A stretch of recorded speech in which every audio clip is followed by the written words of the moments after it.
Disclaimer. J.K. Rowling, left-handed, may not be readable, but still owns Harry Potter. Chapter 57. "It means moonrise is in 10 minutes, Hermione said frantically. Black, Lupin, and Pettigrew all looked horrified, but Harry, Ron, and Ginny all gave her blank looks. "So?" Ron asked. "So? Sorry, Professor. Lupin's a werewolf." "What?" Ron and Ginny said, but Harry still had a blank look on his face. "So?" "Harry, werewolves are dangerous dark creatures," Ron said. "Hermione, you knew?" "I'm highly logical, remember?" she said. "Honestly, I figured it out in September. Didn't none of you notice he was always sick the day after the full moon? For heaven's sake, Snape assigned us an essay on werewolves the first time it happened." "Okay, but what's the matter with werewolves?" Harry insisted. "They're horrible creatures that want to eat us," Ron said. "Ronald, that's not fair," Hermione chided. "They're perfectly normal wizards except during the full moon, which unfortunately this is. We've got 9.5 minutes before there's an angry werewolf in this room." "Remus, have you taken your potion?" Black asked. "No, I haven't," Lupin said sadly. "What potion?" Harry asked. "The Wolfsbane potion. It allows me to keep my human mind when I transform. It was only invented a few years ago. But I missed my last dose. It's useless. I don't understand. I checked the clock.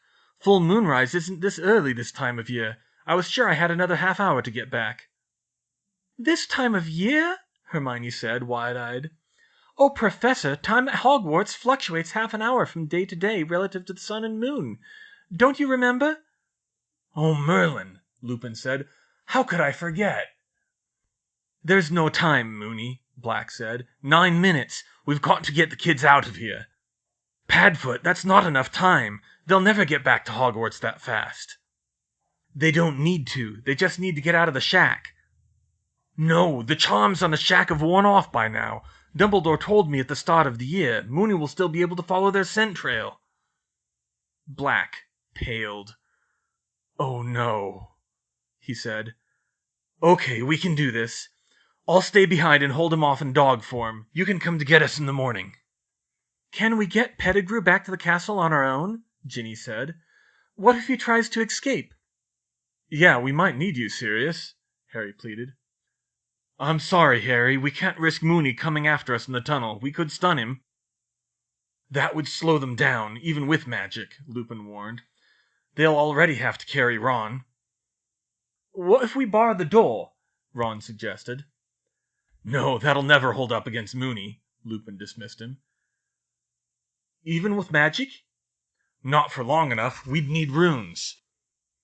"I can carve runes. Can you fix my leg?" "Ferula," Lupin said. Ron's leg was bandaged in a splint. "That's the best I can do, but we don't have time to carve runes." But Ron got up, hobbled to the door, and drew his small rune-carving knife from his pocket. "I've got an idea, though. It doesn't have to be fancy," he said. "No, Ron, he's right," Hermione said. "We don't have time. 8 minutes." "No, really, I've got this," Ron said as he carved. "Just some basic fortification runes." "And where are you going to get the power? It'll take too long to carve the sequences to tap the ley lines, and we haven't even covered them in class." "We don't need ley lines. We'll do it like our little wooden blocks. Just dump a bunch of spells into them." She looked at what he was carving and quickly did the maths. The amount of force a werewolf could likely exert on the door, the power that went into a fortification spell like Duro, how many spells they could throw at the door in about a minute, the quality of the runes. It was no good. "Ron, it's not going to work. With the power we have, and the way you're carving, it's only going to hold for half an hour or so." "Hello, Hermione. We only need it to hold for half an hour or so." "But—" "Hermione, not everything needs to be a perfect O," Ron spoke over her. "All we need is something that'll hold him long enough to get away. That's it. We don't need to get a perfect score on the homework. Now you're going to stand there complaining, or are you going to do something useful?" Hermione stared at Ron, speechless. Maybe it didn't happen often, but Ron could really impress her sometimes. She opened her mouth, closed it again, opened it again, closed it again, and then finally opened it again to say, Okay, 6.5 minutes. I've got an idea too. I need twine, something strong, but flexible and preferably not transfigured. There's probably some around here, Black said. Accio twine. A few seconds later, a spool of twine flew into his hands, and he tossed it to her. She inspected it, and found it to be in good condition. Done, Ron said. Start casting. Duro! Lupin, Black, and even Harry and Ginny started casting spells at the door to fortify it, but Hermione was busy finishing up her own idea. Dobby, make sure those ropes stay on him, she said, pointing at Pettigrew. Then she wrapped the twine once around her left wrist, pointed her wand at it, and cast. Lapsu notum strictus! The twine tied itself into a simple slip knot and pulled itself tight. But the real trick to the spell came when she twisted her wand and the tension increased. She tightened the knot until it started to become uncomfortable, and when she broke off the spell, she found that when she tried to loosen it, it immediately tightened itself back to the same tension. Yes, got it in one, she said. She immediately proceeded to tie the twine around each of Pettigrew's wrists, pinning them behind his back and tying him to her. Lapsu notum strictus! Lapsu notum strictus! Okay, that should hold long enough, Black said from across the room, and they stopped casting at the door. What was that you did, Hermione? It's a self-tightening slip knot, she said. Now, if he transforms, the twine will keep him tied up, and probably dislocate his arms. Pettigrew winced. Black's eyebrows rose. Where do you learn that spell? I made it up just now. The man's eyebrows rose much higher, and he looked to Lupin for confirmation. She's easily Lily's equal, Sirius, Lupin said, and in Arithmancy the best even Septima Vector's ever seen. She's taking her owl next month. Also, 5 minutes, you need to go. Take my wand, give Harry and Ginny theirs, and shut the door behind you. Got it. Let's go, hurry, Black said. The 4 students and Dobby followed. Hermione pulled Pettigrew by her makeshift leash, while Harry supported Ron so they could make good time on 3 legs between them. They shut the reinforced door and scrambled down the stairs. Dobby, Hermione said, go to Professor Dumbledore. Tell him that Peter Pettigrew is alive, Sirius Black is innocent, and we're bringing them both to the castle. And he's got 27 to 42 minutes before Lupin breaks out of the Shrieking Shack. Is you sure it is safe here, Miss Hermione? Dobby said worriedly. About as safe as we can be in this situation. We need Dumbledore's help. Yes, miss. The elf popped away. Hermione, tie me to Pettigrew too, Ginny said as they hit the tunnel. What, are you sure? She replied. I don't want him getting away. Scabbers chewed on everything, but he can't chew through 2 strings at once. Okay. Hermione cast her charm again to tie the 3 of them together as they ran. Ron, what are you doing? We have to go. Just a sec. Ron had staggered behind the group, bent down, and written a jagged line in the dirt. Then he rolled up his sleeve and wrote the same jagged line with dirt on his arm. He waved his wand. Bliviglet! Okay, go! They ran again, and he explained. Entangled pair of runes, remember? They're good for monitoring. When it breaks, we'll know Lupin got out. Hermione was briefly struck speechless again. Ron, how do you come up with this stuff? She said. I'm highly logical at doing things quick and dirty with a minimum amount of effort, he replied smugly. Hermione was glad it was so dark because she could feel herself turning red with embarrassment. She had accused Ron of a number of things very similar to that over the past 3 years, usually right after he called her a know-it-all. Apparently, his slacking was actually useful once in a while. A great while. With the warning rune in place, they felt comfortable enough to slow their pace to a brisk walk so that they were less likely to trip over each other, and Ron was less likely to collapse. About a third of the way down the tunnel, they heard a loud thud far behind them. Lupin had transformed. But after several thuds, it seemed like the door would hold. Oh no, Crookshanks! Hermione gasped suddenly. He's still back there! He'll be fine, Black said quickly. Werewolves don't attack animals. He might even slow him down a little more. Oh! Your cat's been my best friend in the school, he added. Very smart, too. I could communicate with him some in dog form. I asked him to bring Peter to me, but he couldn't do it. What? That's why he was always after him? Ron gasped. Of course. Cats don't normally get so fixated on one rat. That would just be ridiculous. Merlin, he must have known right from the start, Ron said. That's why he attacked him in the shop. Hermione, I'm really sorry about everything. Crookshanks was smarter than all of us. You had no way of knowing, Ron, she started. No, I mean it. He nudged Harry so he could limp closer to her. He was getting out of breath from the effort. I've been an arse to you all year, and the whole time both of you were just trying to help us. I mean, I thought I liked this creep, but you didn't deserve when you were freaking out, and we were all ignoring you. I mean, it took the twins to track you down. I sure didn't look. Only the twins could track me down, she muttered. Well, you were still right anyway. I was being stupid. Like usual, Ginny said. Ginny, don't ruin my moment. Look, you've helped us out of so much trouble before. I guess I should have talked to you instead of just yelling. That's very mature of you, Ron, Hermione replied in surprise. And thank you. Better late than never, anyway. I just hope you can make it a permanent change. Yeah, I'm sorry too, Hermione, Harry said. You've always been there for me when I needed help, but I wasn't paying attention when you needed it. Well, you did help me with the Patronus charm, Harry, but thank you too. Anyway, when Crookshanks couldn't get Peter himself, he managed to get the passwords for the tower, Black said, awkwardly picking the conversation back up. Some boy had them on his bedside table. Hermione gasped again. So Neville didn't lose them in the laundry. You're the reason he got in so much trouble. Sorry, Black said. When I get cleared, I'll write his gran a letter telling him to let him off whatever horrible punishment she gave him. They hurried on, the thuds behind them reminding them to keep pace. Now that they felt a little safer, though, Hermione worked up the nerve to ask one of the questions she still didn't understand. Mr. Black, she said. Please, call me Sirius, he murmured. Sirius, if you don't mind saying, how did you break out of Azkaban? Sirius shuddered slightly. Azkaban is a terrible, terrible place, he said. It's a dark fortress in an unplottable island on the North Sea. The Ministry likes to think it's escape-proof, but the weak point is the guards. The Dementors? Hermione said incredulously. Yes, you wouldn't think that, would you? But the Dementors are blind. They track almost entirely by emotion, and they can't spot animals so well. Humans hardly ever interact with the prisoners. It's almost always Dementors. It's a horrible feeling, having so many around. Most people go mad, but I had my innocence to cling to. It wasn't a happy thought, so they couldn't take it from me. For 12 years I just lay there. I thought I deserved it, but then I saw that photo and I knew I had to get out.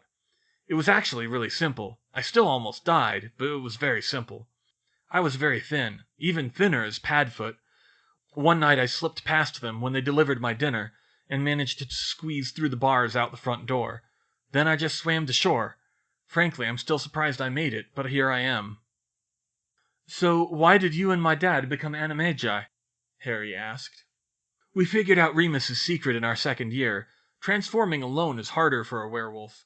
They start biting and scratching themselves when they're confined. Well, a lot of animals do that, but it's especially bad for them. So we became animagi to keep him company and let him roam a bit, since we'd be safe as animals. It took us 3 years, and it's a miracle it didn't go horribly wrong. But hey, we were young and reckless. I'm surprised you didn't tell Professor Dumbledore, Hermione said. Yeah, me too, come to think of it. But you'll have to take that up with him. I took a couple of side trips to try to get close to you, Harry, but there were always too many people around. I saw you, Harry said, at Privet Drive, and then at the Quidditch match. You did send the firebolt, didn't you? Of course. Only the best for my godson. I'm glad McGonagall let you keep it. I wasn't sure she would. You fly brilliantly. So do you, Ginny, for that matter. Thanks, Ginny said, blushing. So what about you, Hermione? He continued.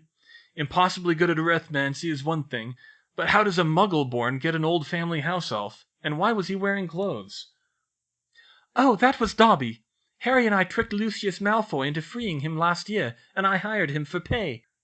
Sirius's jaw dropped, and then he broke into a broad grin. Hermione, I think I'm in love. You'll have to get in line behind Fred and George, she deadpanned. Sirius laughed, a weak, rasping laugh, but a laugh nonetheless. Quick-witted, too. I think you would have fit in well with us when we were at school. Thanks, I think. So if you knew what really happened with Pettigrew, why didn't you tell them at your trial? What trial? I never got a trial. What? Hermione screamed. You mean that they can just throw people in prison without a trial in this country? Everyone took a nervous half-step away from Hermione. They're not supposed to, Sirius said. I was probably supposed to be their pending trial, but they were so sure I did it that they never came back for me. By now they've probably forgotten I was never charged. Anyway, it's not important. We'll get it cleared up soon enough, he said hopefully. In fact, Harry, I'll understand if you still want to live with your aunt and uncle, but legally I'll be able to take custody of you if you wanted a different home. Are you kidding? Harry gasped excitedly.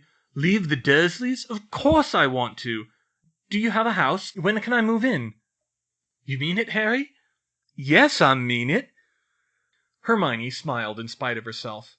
If she ever got her hands on whoever it was who'd denied Sirius a trial, but she pushed the thought from her mind.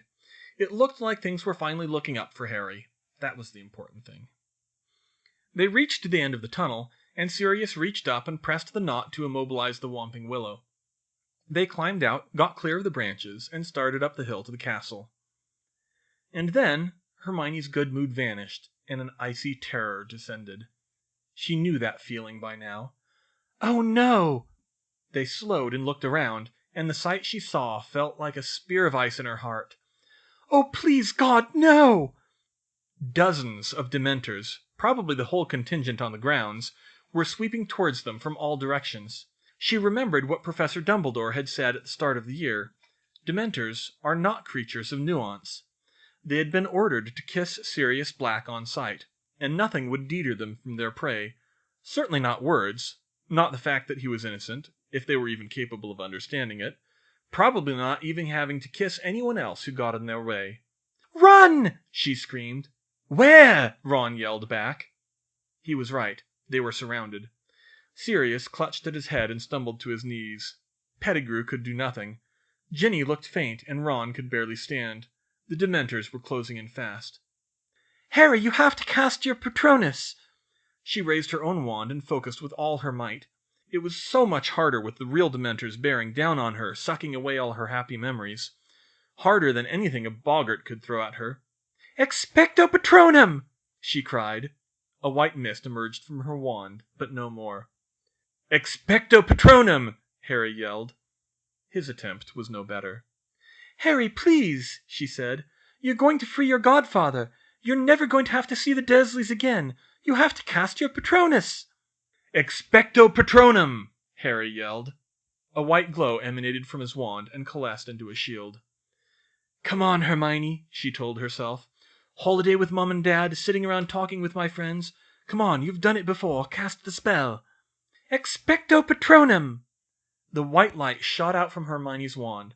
She focused on it, clinging to the light like a lifeline with everything in her, desperately trying to force more power through her wand. With a tremendous effort, the light grew brighter, coalesced, solidified, and suddenly, for the first time, it took form. Before her was a glowing silver otter. Wow! She whispered. Her Patronus gamboled, swerved, and zoomed in circles around her through the air, ready to chase away Dementors in any direction. Looking back at Harry, she was amazed at the sight. Before him stood a proud, majestic silver stag. Prongs! Sirius breathed. I don't believe it. Thank Moony, Harry said, gritting his teeth from the effort. Guys, Ron pointed out of the circle. The Dementors were still advancing. The Patronuses wavered as their drain on Harry's and Hermione's energy grew. There were just too many of them. Stay together, Harry yelled. The group huddled together so that the Patronuses could circle around all of them. Ginny sat on Pettigrew, and Hermione was forced to drop to the ground and practically lie on top of her. Harry pulled Ron and Sirius close to him, barely standing his ground. Help! Ginny screamed. Anybody help! Dementors! Dobby!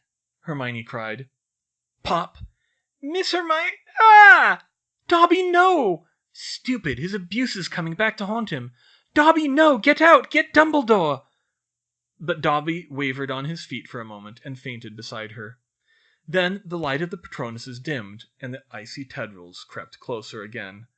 The Dementors were standing over her, pressing their way inward.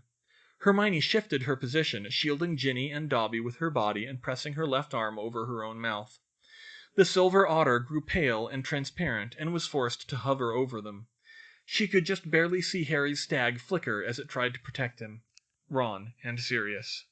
"Not my friends," she pleaded silently. "Not Ginny, not Ron, not Harry, not Sirius. Harry's finally found a family. You can't take that away now. Come on, come on, come on. Holiday with Mum and Dad. Time talking with friends. Helping people with arithmancy. Showing up Malfoy." She kept her Patronus going, but just barely. The otter sat on her chest, hissing madly, nearly fading away. The nearest Dementor leaned down and, to her horror, pulled back its hood. It had a ruin of a face, no eyes or nose, only mottled gray, scabbed skin. The only feature was a mouth, but even that wasn't a mouth, only a shapeless, gaping hole. The demon's breath sounded like a smoker dying of emphysema. It smelled like a rotting corpse. It felt like an icy wind. "No, not my friends! I can't lose them!" She kept fighting back, and somehow the otter retained its shape, but the monster leaned closer and lay one frozen hand on Hermione's wand arm. Pain shot through her body. Her hand felt like it had been plunged into ice water, and worse. It burned with cold, and she knew she couldn't hold out for long.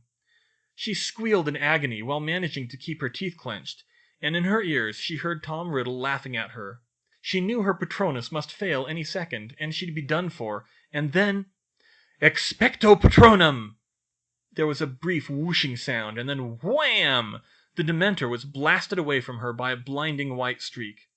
There was a sound of screaming, but not of human screaming. The Dementors scattered in the presence of an impossibly bright light, a light that radiated warmth and safety and drove the icy grip on the world away. Hermione sat up with some effort and looked around. Through the stars in her eyes, she saw blurry shapes picking themselves up off the ground. And, yes, 3 of them, Harry, Ron, and Sirius. "Ginny?" she asked worriedly. "Still here," the younger girl moaned. "Dobby?" "Dobby will be feeling this in the morning," the elf squeaked feebly. "Sorry, Dobby. Pettigrew?" The 2 girls turned over and inspected the traitor. As their vision cleared, they saw Pettigrew lying motionless on the ground, staring off into space. "Is he faking?" Ginny asked. "I don't know." Hermione was afraid. She didn't know what would happen if Pettigrew had been kissed. "Kick him in the bits again." Pettigrew was a good actor, but at that threat he flinched a bit. "Phew, still alive and still has what passes for his soul," she muttered. She looked down at her hand and felt faint. Her whole hand had a bluish cast and was still in a lot of pain. The Dementor's touch had seemingly given her frostbite. She couldn't even unclench it to put away her wand. The only good thing was that the pain meant it was still alive. Blinking again to dispel the afterimage of the Patronus, she looked up to see Professor Dumbledore running towards them across the grounds. He looked furious, which was as terrifying a sight as it was at the Quidditch match.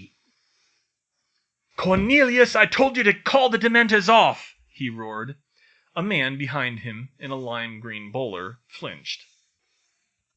"Oh, Professor, thank God!" Hermione called, and then the scene descended into a cacophony of noise. Ginny screamed. Pettigrew had rolled over her and grabbed her wand in his still tied hands. Hermione saw in a blink that he had his back to the group, and he had his wand pointed at the ground, and several thoughts flashed through her mind too fast to consciously articulate. Dumbledore was seconds away from catching Pettigrew, leaving him only one chance to try to get away. Pettigrew knew she had sent Dobby to tell Dumbledore the truth. Pettigrew had already escaped certain capture once 12 years ago, very violently. The world started again as Sirius screamed something unintelligible. Then Pettigrew shouted, "Fracassa Veloci!" Hermione acted. "Spongify! Ah!" Boom! Splat! There was a sound like a cannon blast, and everyone was knocked off their feet from Pettigrew all the way back to the Minister of Magic. Hermione felt like she'd been hit with a fire hose, and her frostbitten hand was screaming at the pain in the effort of casting a simple first-year charm. She'd known she only had a split second before they were all killed by that fragmentation grenade curse. Presumably, Pettigrew thought he could escape if the people binding him were dead, and if he took out Dumbledore too, so much the better. But she knew what that spell did, and she had done the only thing she could think of: cast a softening charm at the ground. Then, instead of being shot with shrapnel, the fragments disintegrated, and they were effectively sandblasted, but still alive. Pettigrew rolled over, still bound in both twine and ropes, seemingly dazed and confused that the curse hadn't killed them. His eyes flashed, and he looked ready to cast something even worse, but Hermione was already on the move. She ripped her wand from her frozen hand, brandished it left-handed, not thinking of the consequences, pointed it at Pettigrew's face, and screamed out, "Chiroptera mucosa!" In retrospect, an Expelliarmus would have been a better choice, but it was effective. Maybe a little too effective. Even Hermione looked down at her wand in horror when a black bat failed to crawl out of Pettigrew's nose. Instead, he fell on his side, coughing and retching, and dozens of huge black beetles crawled out of his mouth. Apparently, casting it left-handed didn't work so well. "Stupefy! Stupefy!" Dumbledore was on his feet again, and bolts of red light struck both Sirius and Pettigrew, causing them to fall unconscious. Beetles were still crawling lazily out of Pettigrew's mouth, causing him to make disturbing snoring noises. "No!" Harry yelled. "He's innocent!" "It's true, Professor! We heard it all!" "I promise we will question them thoroughly," Dumbledore cut them off. "Is Professor Lupin still in the Shrieking Shack?" Ron pulled back his sleeve and checked the marking on his arm. It was still legible. Yeah, for now," he said. "I set a warning rune." "Excellent thinking, Mr. Weasley," Dumbledore said. He pulled 4 bars of chocolate from his robes and handed them to the 4 children. "Are all of you all right?" Hermione held up her frozen hand. Ron pointed to his broken leg. Harry had an icy patch on his sleeve, but his hand didn't look frostbitten. "Madame Pomfrey will be able to see to that," Dumbledore told her. "Eat quickly." Hermione put her chocolate bar between her teeth for leverage and broke off the far corner with her good hand. She handed that corner to Dobby, who was still shivering by her feet before taking a large bite herself. It was surprising how much the chocolate helped. She wouldn't have thought plain endorphins would be that strong. "Professor, you have to listen to us," Harry pleaded. "Sirius Black is innocent. Peter Pettigrew—" "I know, Harry. Dobby told me everything," Dumbledore interrupted. "I will ensure this is sorted out.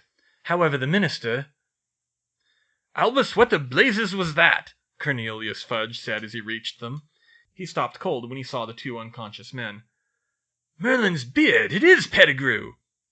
"It's true, Minister," Ron said. "He's an animagus. He's been hiding as Scabbers for 12 years. "He was the secret keeper, too," Hermione added. "They didn't tell anyone they'd switched."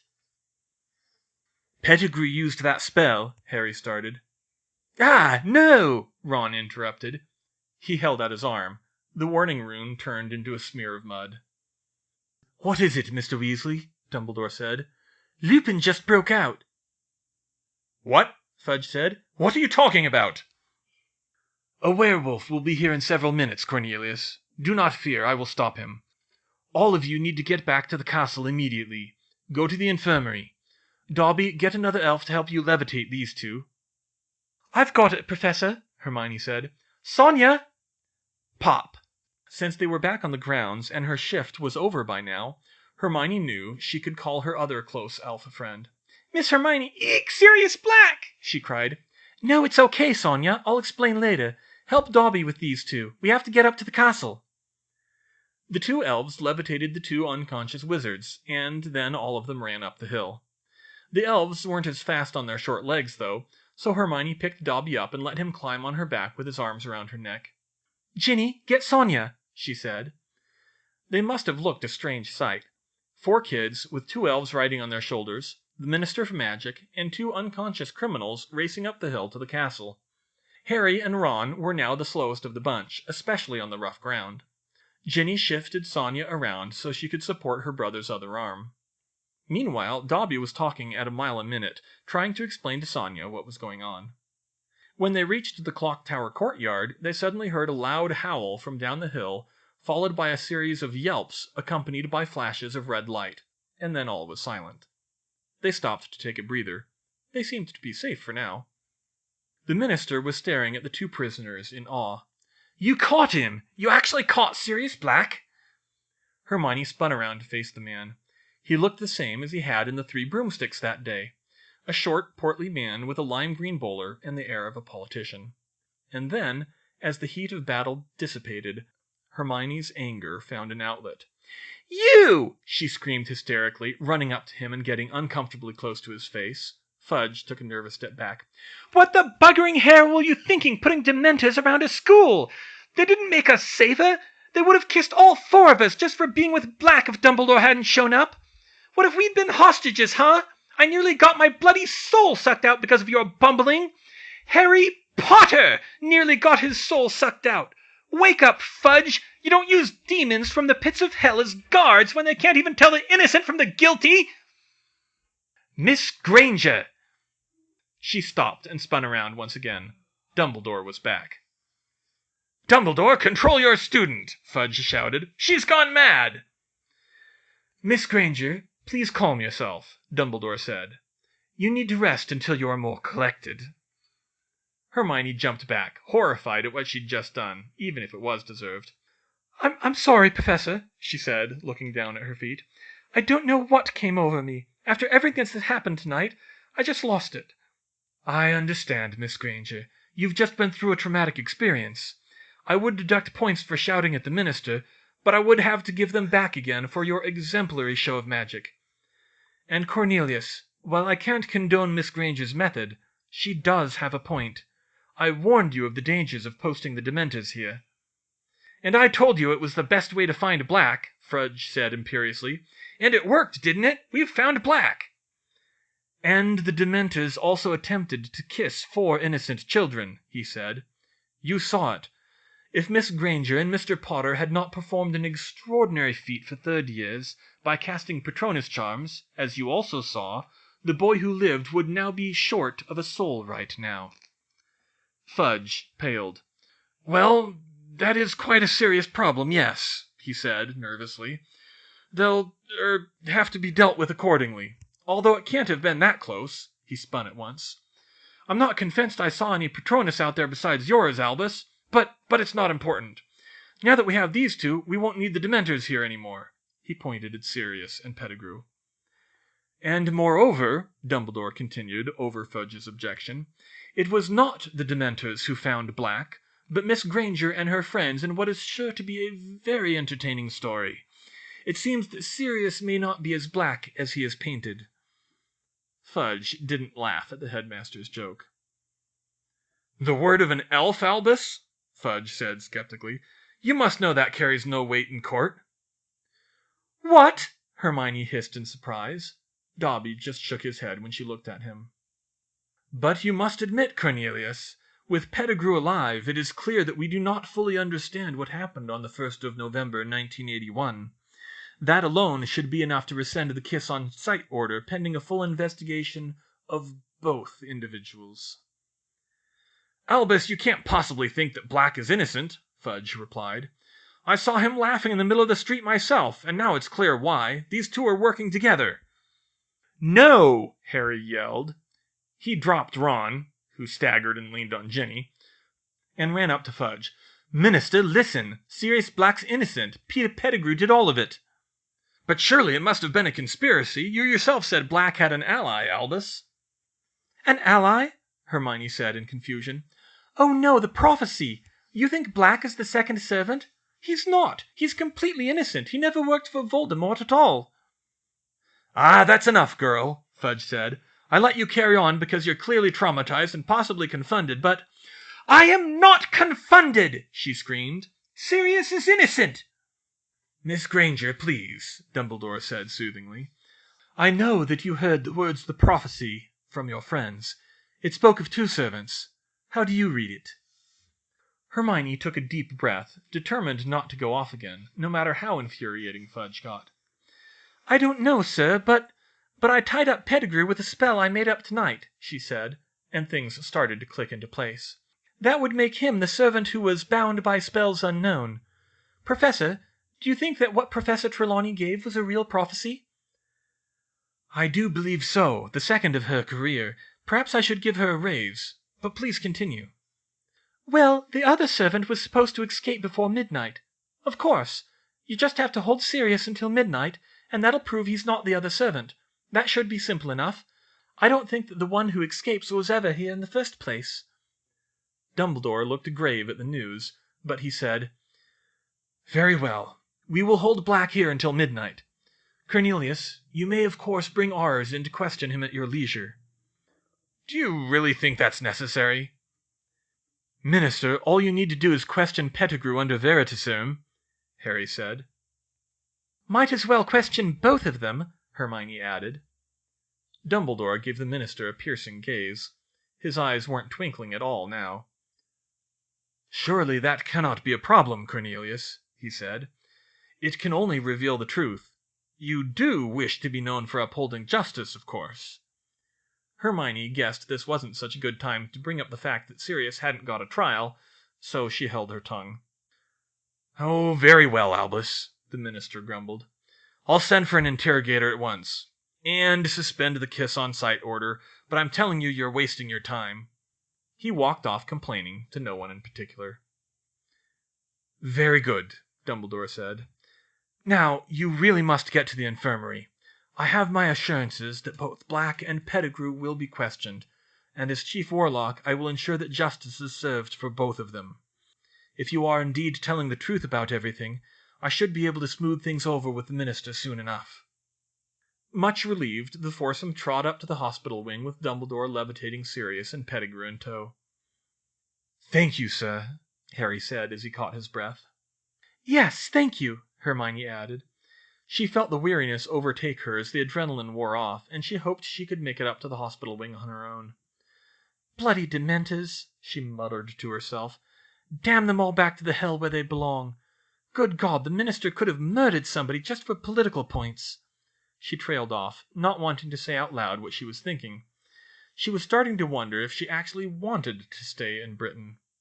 She'd promised herself that she wouldn't run away anymore, but between those two things, she wasn't sure if anyone in the country was truly safe, and that wasn't even accounting for whatever horrible thing was bound to happen next year. "Oh my goodness," Madame Pomfrey said as she saw the string of patients come into the infirmary, limping, clutching arms and legs, and covered in mud. "What happened?" "Dementors," Ginny said. "Dementors again? Serious exposure, I assume?" Hermione mumbled something. "What was that, Miss Granger?" Hermione was just barely able to speak up enough to make herself heard. "I said close enough to see their faces." Madame Pomfrey turned white. "Chocolate!" The four students held up their half-eaten chocolate bars. "Good, right." "Madame Pomfrey, my hand." Hermione showed it to her, wincing. Her flagging adrenaline was also letting the pain come through again. "Merlin's beard, it touched you?" the Meta-Witch gasped. Lie down quickly. Mr. Weasley, I'll get to you in a moment. Miss Weasley, if you can hold her other arm down." She summoned a bowl to the bedside table and held her hand over it. "I'm sorry about this, Miss Granger. Aguamenti." Hermione screamed in agony. Her hand felt like it was on fire as the water poured over it. She struggled where she lay, but Madame Pomfrey and Ginny held her fast. "What are you doing to her?" Ron yelled. He and Harry got up and started to approach. "Stay where you are, you two," Pomfrey warned. "It's okay, Miss Granger. It's only lukewarm, but I needed to get your hand warmed up quickly.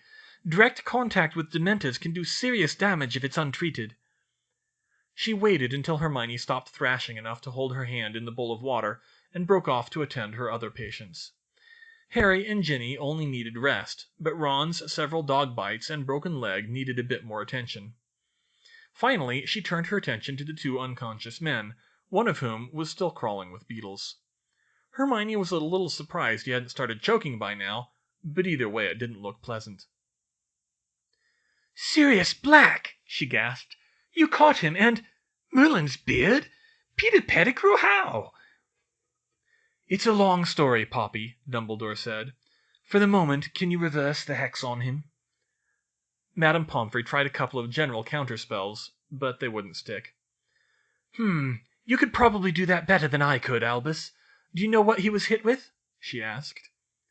"It sounded like a bat bogey hex," Ginny said. "I doubt that, Miss Weasley.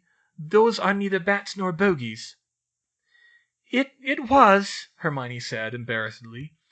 "It was left-handed, and I think that messed it up. The throat is still a mucous membrane. I'm not sure about the beetles, though." "Ah, actually, I believe I understand now," Professor Dumbledore said. "In Greek, bat is chiroptera, while beetle is coloptera. Not far off.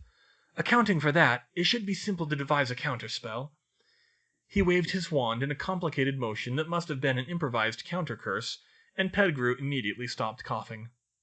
Hermione's eyes widened when she saw it. She had a long way to go before she could come up with a fix for a botched spell on the spot like that. "There, I trust you can handle the rest, Pomfrey?" Madame Pomfrey nodded immediately and started cleaning him up. "Good. Dobby, Sonnet, please tell Professor McGonagall and Professor Flitwick to report here at once. They will be able to ensure that no animagi escape."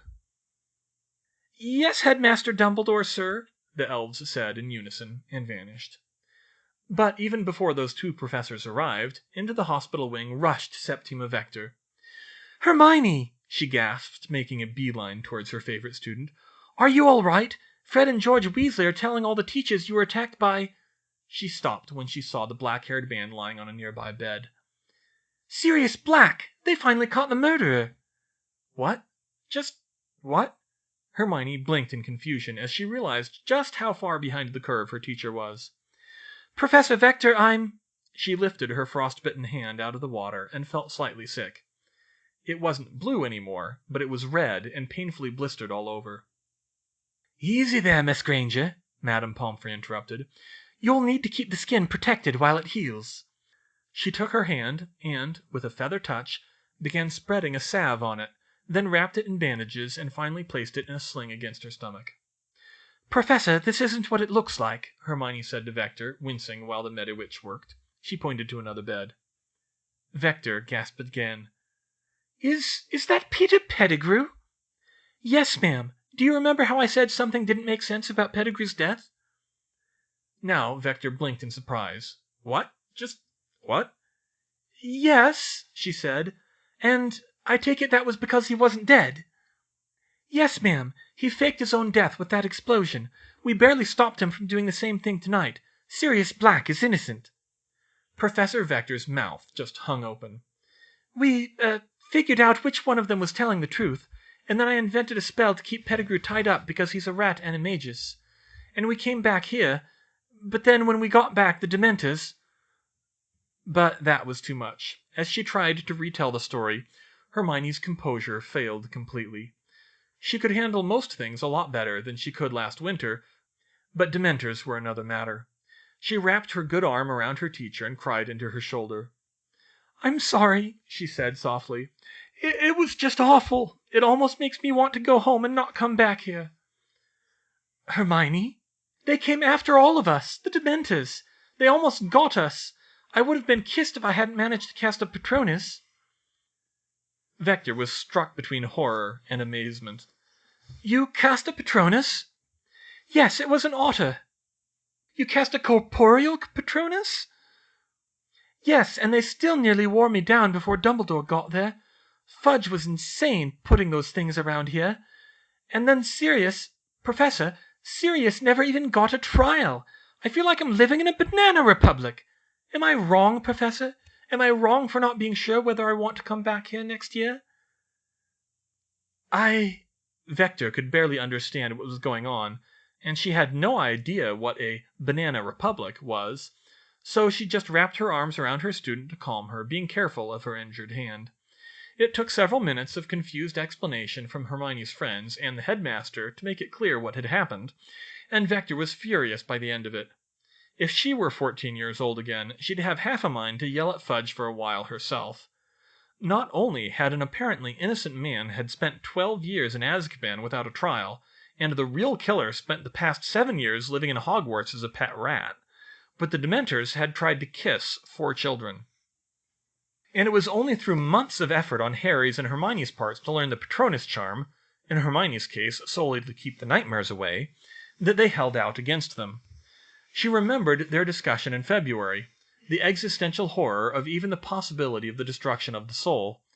She hadn't given it much thought then, but now she thought she might get sick herself. "I don't know, Hermione," she said. "I know you want to stand by your friends, but I told you last fall that maybe Magical Britain isn't safe anymore, and if this kind of..." words like incompetence and corruption barely started to cover it. "If things like this happen here 3 years in a row, if the best security magic can bring can't keep one man out of this school, maybe it is time to cut your losses.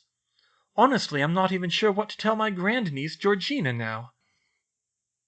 "I do think I'll stay," Hermione said. "I don't want to leave you. I don't want to leave Harry and Ron and Ginny and my other friends, but it's hard. It's harder than ever." Staying would come with another cost, too.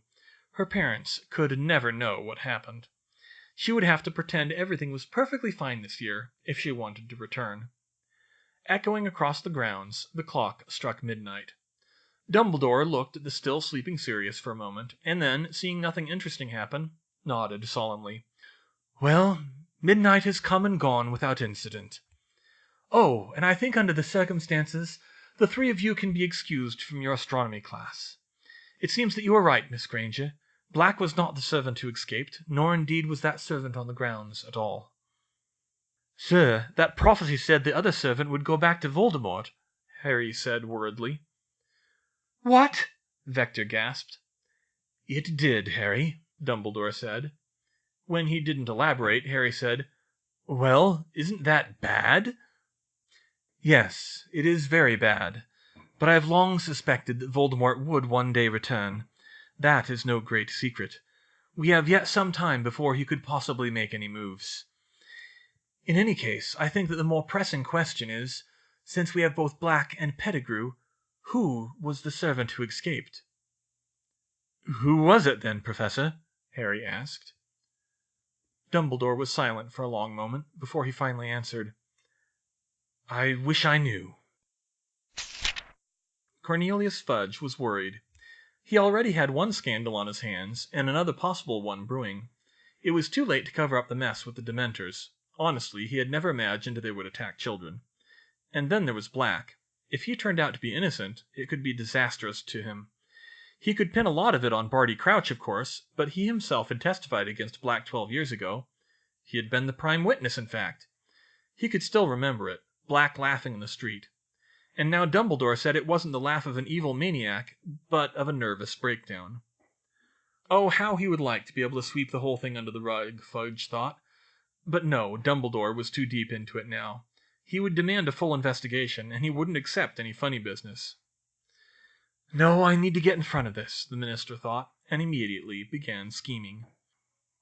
As soon as he got the results of the investigation, he would preempt their release with a public statement apologizing on behalf of the ministry for any wrongdoing and spinning the whole story as much as possible in his favor. Then, if that wasn't enough, he would lob the bit about Dumbledore hiring a werewolf to distract the public. Oh, and he would write personal letters to the families of those 4 children apologizing for the behavior of the Dementors. The public always loved that kind of personal involvement and caring and junk like that.